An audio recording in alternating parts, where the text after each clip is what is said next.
Hello guys, welcome back to my YouTube channel EN learners. आई आप सब अच्छे होंगे। तो चले गाइज, आज की बहुत ज़्यादा इंपॉर्टेंट वैकेंसीज़ की बात करेंगे, क्योंकि ये जो वैकेंसीज़ है ये वैकेंसीज़ है आपकी यूपी में। और यूपी में जो भी आपके 75 ज़िले हैं उन सभी में वैकेंसीज़ आउट हुई है। टोटल जो वैकेंसीज़ है वो है आपकी 10,684 पद जो है आपको देखने को मिलेंगे। आप यहाँ पर देख भी पा रहे होंगे, ये जो है आपके यहाँ पर वैकेंसीज़ है, टोटल वैकेंसीज़, ठीक है। इसमें जो आपके 75 जनपद है उन सभी में ये वैकेंसीज़ आई है। आप यहाँ पर देख पा रहे होंगे, जितने भी जनपद है सभी में वैकेंसीज़ है, ठीक है। इस वैकेंसीज़ का नाम है आपका ECE educator hiring at district level. मतलब आपको यहाँ पर क्या मिलेगा, जनपद के लेवल के स्तर के अकॉर्डिंग जो आपके यहाँ पर वैकेंसीज आउट हुई है। इसमें बात करेंगे आपका एलिजिबिलिटी क्राइटेरिया क्या है, जिसमें बच्चे कंफ्यूज है कि कौन अप्लाई कर सकता है, ठीक है। लास्ट डेट क्या है, कैसे क्या प्रक्रिया रहेगी, कब तक की ये वैकेंसीज है, कॉन्ट्रैक्ट बेस पर है, परमानेंट है, हर एक पॉइंट को समझेंगे। तो चलिए स्टार्ट करते हैं। कोई नया जुड़ा हो चैनल के साथ तो सब्सक्राइब कर लेना, क्योंकि यहाँ पर आपको ऐसी इंफॉर्मेटिव वैकेंसीज की अपडेट समय पर दी जाती है और सारी वैकेंसीज व्हाट्सएप चैनल और टेलीग्राम चैनल पर शेयर कर दी जाती है। तो दोनों ही जाकर ज्वाइन कर लीजिए, क्योंकि कुछ समय में शायद ऐसा हो सकता है कि आपका टेलीग्राम चैनल जो है डिलीट हो जाए, क्योंकि सभी के होने वाले हैं। तो इसके अकॉर्डिंग जो है आपको यहाँ पर व्हाट्सएप चैनल जरूर ज्वाइन कर लेना है, ताकि आपको सारी वैकेंसी, सारी अपडेट, हर एक इन्फॉर्मेशन आराम से मिल जाए। तो यहाँ पर बात करेंगे आपका ये वैकेंसीज है आपकी जिला बेसिक शिक्षा अधिकारी समस्त जनपद उत्तर प्रदेश, ठीक है, जिसे आप कह सकते हो समग्र शिक्षा के तहत जो है आपकी वैकेंसीज आउट की गई है। आगे बात करेंगे आपका यहाँ पर पद का नाम अभी आपको बताया ECE जो है आपका एजुकेटर के नाम से आपकी आउट की गई है, ठीक है। इसमें आपका पदों की संख्या जो है आपकी 10,684 पद है। इसमें बात करेंगे नियुक्ति जो आपकी जो 75 जनपद है उन सभी में होगी। और ये वैकेंसीज आपकी ऐसी है जैसे कि आपने आंगनवाड़ी में देखा होगा, ठीक है। जो आपके प्राइमरी बच्चे होते हैं, जो छोटे बच्चे होते हैं, उनके लिए जो है वैकेंसीज आउट की गई है, ठीक है। आपका नियुक्ति का प्रकार जो है संविदा, मतलब आपकी कॉन्ट्रैक्ट बेस पर है। ये वैकेंसीज परमानेंट नहीं है, मतलब ऐसे नहीं है कि आप बिल्कुल ही पूरी लाइफ टाइम जो है आप इसमें परमानेंट रहोगे, बिल्कुल नहीं। इन्होंने बताया है जो अवधि है वो सिर्फ आपकी 11 माह रहेगी, मतलब 1 साल रहेगी, ठीक है। 1 वर्ष तक आपको रखा जाएगा और जो सैलरी मिलेगी वो आपकी 11 माह तक ही मिलती है।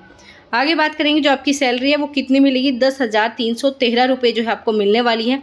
और इसमें आपका PF, आपका ESI जो है दोनों अलग रहेंगे, ठीक है। ये दोनों मिलाकर ही आपकी 10,000 रहेगी, ठीक है, PF वगैरह सब ऐड करके।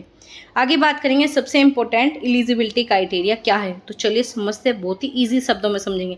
इसमें आपकी 2 एलिजिबिलिटी मांगी गई, या तो आपके पास फर्स्ट हो या फिर आपके साथ पास सेकेंड हो। फर्स्ट में क्या है, अगर आपने अपनी UG की है और UG में ही आपने कौन सा सब्जेक्ट, होम साइंस सब्जेक्ट लिया है, और उसमें भी आपने 50% आपने नंबर प्राप्त किए हैं, तो सीधा आप यहाँ पर अप्लाई कर सकते हो। ना BEd चाहिए, ठीक है, ना BEd, ना कोई टेट, ना CTET, ना UP टेट, कुछ भी नहीं आपको चाहिए, ना BTC DLED, कुछ भी आपका नहीं मांगा गया। सीधा UG की है आपने, UG में जो है आपने क्या लिया हो, आपने यहाँ पर सब्जेक्ट लिया हो गृह विज्ञान, होम साइंस, उसमें आपने 50% अंक के साथ उत्तीर्ण किया है तो अप्लाई कर सकते हैं। अब बहुत से बच्चे ऐसे होंगे जो OBC वाले हैं, तो अगर उनके 45% भी है ग्रेजुएशन में तो भी अप्लाई कर सकते हो, तो आपको 5% की छूट मिलेगी, जो आपके यहाँ पर आरक्षित वर्ग है, ठीक है। आगे बात करेंगे जो आपका सेकंड है। फर्स्ट पॉइंट आप सभी को समझ में आ गया होगा, चलिए सेकंड पर चलते हैं। सेकंड है आपका यहाँ पर नर्सरी अध्यापक शिक्षक क्या हो, आपने NTT क्या हो, आपने CT क्या हो, आपने DPS, आपने E क्या हो, और कम से कम 2 वर्ष की अवधि में डिप्लोमा हो। देखो, आपने एक कोई सा भी डिप्लोमा किया, इतने सारे डिप्लोमा है, इसमें से कोई सा भी एक डिप्लोमा किया, लेकिन उसकी भी अवधि 2 वर्ष होनी चाहिए। कितनी वर्ष, 2 वर्ष, क्योंकि बहुत से NTT करते हैं 1 साल का, आपका 11 माह का, वो सब चीज़ें यहाँ पर नहीं मांगी गई। आपने 2 वर्ष तक कम से कम ये डिप्लोमा किया हो तो अप्लाई कर सकते हो, सिर्फ इतना, ठीक है। ना तो इसमें टेट, UP टेट कुछ भी नहीं चाहिए, सिर्फ इतना आपका मांगा गया है। आगे बात करेंगे जो आपके यहाँ पर एज रहने वाली है, अधिकतम एज वो 40 वर्ष ना हो, मतलब आप 40 वर्ष से कम हो तो अप्लाई कर सकते हैं। अब बात करेंगे न्यूनतम आयु इन्होंने नहीं दी, ठीक है, न्यूनतम आयु नहीं दी गई, लेकिन आप 21 मानकर चल सकते हो, क्योंकि 18 साल का नहीं कोई बच्चा मिलता जिसने नर्सरी अध्यापक ये सारी चीज़ें की हो, प्लस में अपनी UG की हो, तो वो नहीं मिलता। तो 21 से 40 आप मानकर चल सकते हो, ठीक है। अगर 21 से भी कम हो तो वो भी अप्लाई कर सकते हैं, लेकिन यहाँ पे इन्होंने कुछ भी क्लियर नहीं किया, अधिकतम बता दिया कि 40 साल से ज़्यादा ना हो, ठीक है। आगे बात करेंगे अब आपको कार्य क्या करना है। अगर आप इसमें आ जाते हो तो आपको ECCE में जो है आपको एजुकेटर का कार्य या दायित्व क्या होगा, तो आपका जो आयु वर्ग होता है 3 से 6 वर्ष के बच्चों का, उन्हें जो आपको औपचारिक शिक्षा हेतु तैयार करना है, तो उन्हें आपको पढ़ाना है। तो यहाँ पर सारी चीज़ें बताई गई है, कैसे पढ़ाना है, उनके संज्ञानात्मक विकास पर बल देना है, आपकी भौतिक, मानसिक, सामाजिक, संवेगात्मक, इन सब का जो है आपको सर्जन करना है। तो ये सब आप बाद में पढ़ लेना, पूरी PDF टेलीग्राम चैनल पर शेयर कर दी गई है, देख लेना, ठीक है। ये आपके अभी काम के नहीं है। आगे सामान्य निर्देश जो कि आपके जनपद के जिला अधिकारी को दिए गए, उन्हें गठित करना है, उन्हें ये सारा प्रोसेस कंप्लीट करना है, ये आपका नहीं है, ठीक है। अब बात करेंगे चयन प्रक्रिया के लिए भी, यहाँ पर ये क्या होगा, जिला अधिकारी द्वारा अध्यक्ष वगैरह जो है सब गठित किए जाएंगे, अभी तक नहीं किए गए। आगे बात करेंगे, यहाँ पर जो है आपका ना तो एग्ज़ाम होगा, देखो ना तो आपको नो एग्ज़ाम, ठीक है, और नो इंटरव्यू। अब आपका यहाँ पर कैसे लिया जाएगा आपको, यहाँ पर तो यहाँ पर लिया जाएगा मेरिट के आधार पर, ठीक है। मेरिट कैसे बनेगी वो समझते हैं, ठीक है। मेरिट में जो है आपके यहाँ पर हाई स्कूल मतलब आपके 10th के, आपके इंटर, आपके 12th के, और आपके स्नातक मतलब आपके UG के, ठीक है। इन तीनों के नंबर जो है आपके ऐड किए जाएंगे। अगर UG नहीं है तो आपके जो भी डिप्लोमा है उसके नंबर आपके ऐड किए जाएंगे, ठीक है। इसी के आधार पर मेरिट लगेगी। लेकिन अब ऐसे भी हो सकता है कि 2 अभ्यर्थी के नंबर सेम हो, सेम परसेंटेज आपकी बन रही हो, तो मान लीजिए 75, आप मान लीजिए 70 और 70, ठीक है। इस व्यक्ति के भी 70 है और इसके भी, ठीक है। तो और इसकी एज जो है आपके यहाँ पर 22 साल है और इसकी एज जो है आपके यहाँ पर 25 साल है।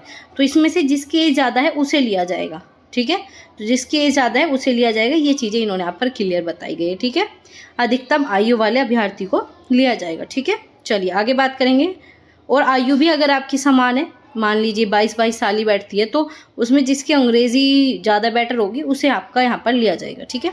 चलिए ये सारी चीज़ें आपकी हो गई। काउंसलिंग होगी, लिस्ट आपकी लगेगी, उसमें आपका नाम आ जाएगा, कौन सा विद्यालय है, उस सूची, सारी चीज़ें जो आपको मिल जाएगी। आगे बात करते हैं, आपको यहाँ पर लास्ट डेट दी गई है 30 सितंबर 2024 तक पूर्ण करना सुनिश्चित करेंगे, ठीक है। अब ये समझ में नहीं आ रहा कि ये जो डेट है आपके यहाँ पर जिला अधिकारियों के लिए दी गई है या कंप्लीट वैकेंसीज हो जाएगी। तो आप सभी जो है इन सब का अपडेट पाने के लिए जो है टेलीग्राम चैनल ज्वाइन कर लीजिए, क्योंकि जो भी लास्ट डेट, जो भी सारी चीज़ होगी वो आपको बता दी जाएगी। लेकिन फिलहाल जो है इन्होंने यहाँ पर 30 सितंबर 2024 तक ये सारी चीज़ें पूर्ण कराना सुनिश्चित किया है। तो जल्दी आपके फॉर्म वगैरह सब आउट होंगे, ठीक है। तो आप इसमें अप्लाई कर सकते हो, ठीक है।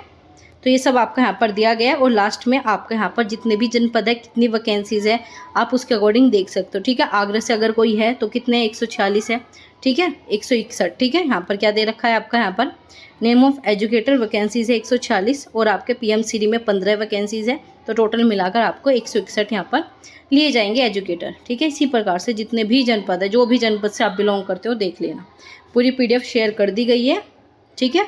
और कोई भी नया जुड़ा चैनल के साथ तो सब्सक्राइब कर लेना, ताकि आपको ऐसी ही सारी अपडेट समय पर मिल सके। तो चलिए गाइस, मिलते हैं आपसे अगली वीडियो में, तब तक अपना ध्यान रखिए।